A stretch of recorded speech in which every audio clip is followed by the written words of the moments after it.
The standard was forever immortalized for me, hearing the Coltrane rendition of it, absolutely iconic.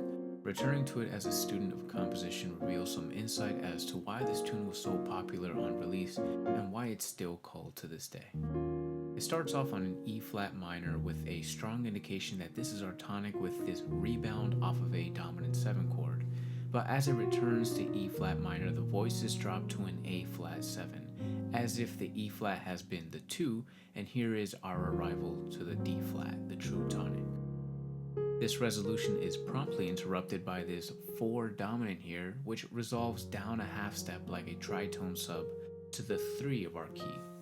And this initiates a very common for the time descending line cliche.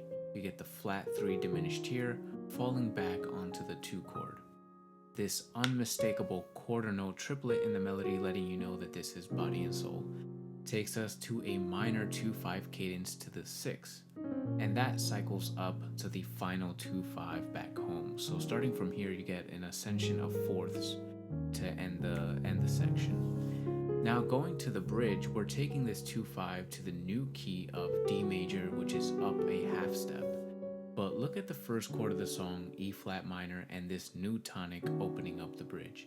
E flat minor 7 and D major 7 have the exact same shell, 3rd and 7th. So these two distinct keys are being connected by these common tones in the original 2 and the new 1.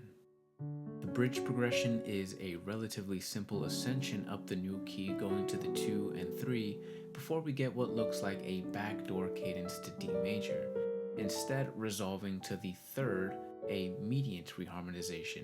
F sharp minor is like a twin of D major, and that 3 starts a fourths chain of 3, 6, 2, 5, 1. The second half of the bridge shifts to the parallel minor, or Dorian I should say, with this D minor going to G7 as a 2-5 to now C major.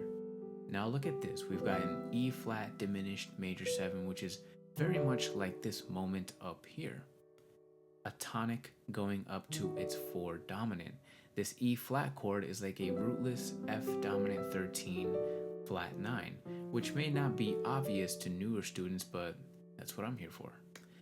F wants to resolve to B flat typically, and instead it goes back to that D minor, which was the 2 here, and D minor is a mediant reharm of B flat, just like this earlier part of the bridge.